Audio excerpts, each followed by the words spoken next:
नमस्कार मित्रांनो, मी राजेंद्र शेंडे आणि तुम्ही पाहता थेट वार्ता चॅनल। आज आपण बोलणार आहोत मराठी चित्रपट सृष्टीचा इतिहास आणि त्याचं बदलतं स्वरूप या अतिशय रोचक विषयावर।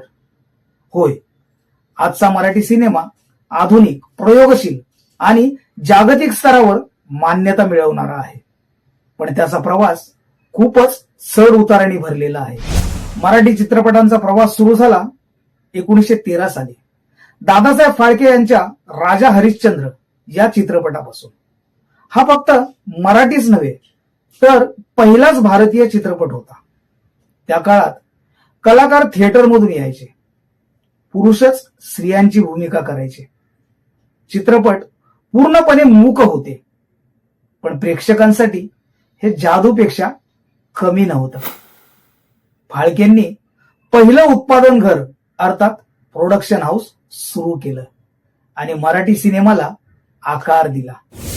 1930 नंतर चित्रपटात आवाज आला, मूक चित्रपट बोलू लागला आणि मराठी सिनेमा पूर्णपणे बदलला। या काळात आले संगीत नाटक, तमाशा, लोककला आणि समाजपर बदल। या काळात निर्माण झाले शाहू मोडक, भालजी पेंढारकर, व्ही शांताराम। चित्रपटात ग्रामीण संस्कृती, समाज सुधारणा, जात, पंथ, स्त्रीमुक्ती हे विषय ठळकपणे दिसायला लागले। तर 1960 ते 1985 हा काळ जणू मराठी सिनेमाचा गोल्डन इरा। या काळात लोकांना मिळाले कादंबऱ्यावर आधारित चित्रपट, व्यावसायिक आणि कलात्मक सिनेमांचा संतुलित मिलाफ। या काळात आले पिंजरा, संसार, झाला हो गेला हो, धरती मातेच्या लाडक्या आणि सर्वात महत्वाचं म्हणजे या काळात दादासाहेब फाळके पुरस्कार सुरू झाला। 1990 ते 2005 या काळात मराठी सिनेमा संकटात होता। लोक थिएटर आणि टीव्हीकडे वळाले होते। हिंदी चित्रपटांचं वर्चस्व वाढलं होतं। मराठी सिनेमाने टिकून राहण्यासाठी कॉमेडी आणि फॅमिली ड्रामा निवडला। मोरिया, एक डाव भूताचा, धूम धडाका, आगाबाई अरेच्चा या काळात लोकप्रिय कलाकार उभे राहिले। ते म्हणजे लक्ष्मीकांत बेर्डे, अशोक सराफ, निळू फुले, डॉक्टर श्रीराम लागू।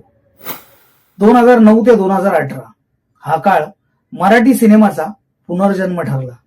या काळात निर्माण झाले हरिश्चंद्राची फॅक्टरी, सैराट, नटरंग, काकस्पर्श, फॅन्ड्री, तेऊळ।